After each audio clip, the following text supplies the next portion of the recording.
Hey everyone, it's Zach with Palantir Research. Palantir fights back on the William Blair analyst statements, but we've also got a buyer of Palantir stock swooping in to stabilize it, but a government business side director leaving Palantir, and finally got those Form 4s from recent insider sales and many more.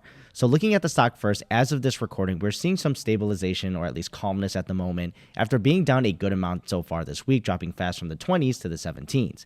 And this is alongside a green morning for the Nasdaq, so we'll see if this can hold or further downside plays out. Now, the news I think everyone is probably thinking is the explanation for that violent move up yesterday from the low 17s was it was probably Cathie Wood picking up around 1.58 million shares. She's got 146K for ARK-F, 1.2 million at ARK-K, and she bought 232,000 in ARK-W. So do what you want with this information, since I know she can be pretty divisive when it comes to her philosophy of tech and market timing especially. Like any human, she's had her wins and losses. And if you truly believe her strategy, that's the reason there's ETFs there, just so they exist and you can invest in them personally there. But I personally, at least for myself, don't see myself doing that. And I kind of just leverage their research and look for myself and make up my own mind.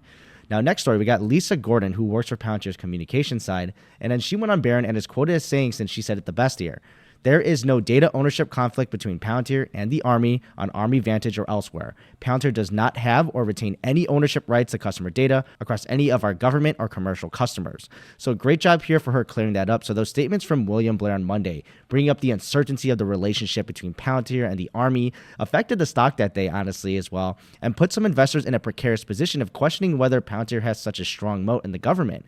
But I think the biggest red flag was the questioning of the whole philosophy of Palantir.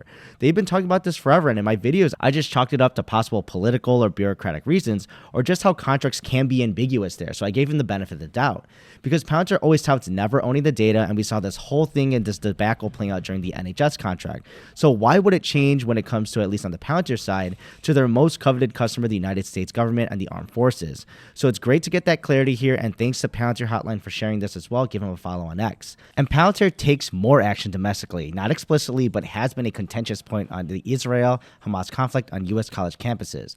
They're trying to attract talent standing interesting through their values. And if you didn't hear my sarcasm, it was there. Palantir has been very vocal on the kind of people they hire, not only talented, experienced, and high-performing, but also their commitment to their values and philosophies. And it doesn't have to be all in agreement politically, because you can stand on multiple sides there, since you can technically argue on a couple of it. But to stand with Western values, though, in general, at least as a whole, is pretty much the big thing here if you come to work at Palantir. So it's nice that they're trying to ramp up their hiring. Then next up, we have a departure from Palantir's government business.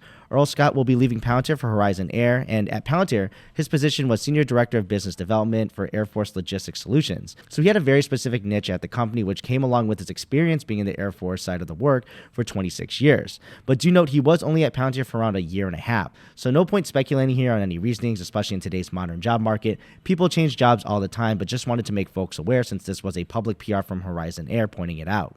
Then the big news from yesterday, Sompo selling a huge stake. We did get a little bit more details there from last night that came out later in the trading day. So publicly, Sompo is saying that they're considering the use of proceeds for growth, including investments into research and development, as well as mergers, acquisitions, and for shareholder returns. So that's pretty cookie cutter there and not really unexpected. Now, I brought up the liquidity needed for the scandal regarding Big Motor, and obviously they wouldn't draw attention to that here. But either way, that technicality does fall under if it's to protect the business anyways, so it's covered. Now, more importantly, it states that they believe they sold around half of their Palantir stake, which we know would be big, but they definitely still have skin in the game here. So it's nice to get these details on buying or selling from motivations for those large institutions, since we don't get that clarity normally. Then we've got those Form 4s finally showing those transactions from December 1 and December 4 from insiders, where none of these were due to automatic taxes, just so you're aware. We've got Alexander Moore, who has 1.7 million shares left after the transactions, as well as Alexandra Schiff, who has 200,000 shares left, and the big one here was Stephen Cohen, who has 12.5 million shares left. So if you look at the explanation of the responses, these were just shares sold, not automatically for tax withholdings, which would be a specified purpose if it was. So do what you'd like with this information. And then we've got a huge update I made on a separate video as well for the Army officials revealing that the Titan contract, which Palantir has been competing for against Raytheon or RTX now, it's expected to be awarded to a single vendor between January and March 2024, so it's coming right up.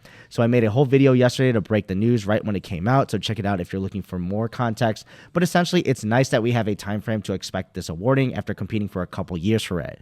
But thank you for tuning in, and I'll see you in the next video.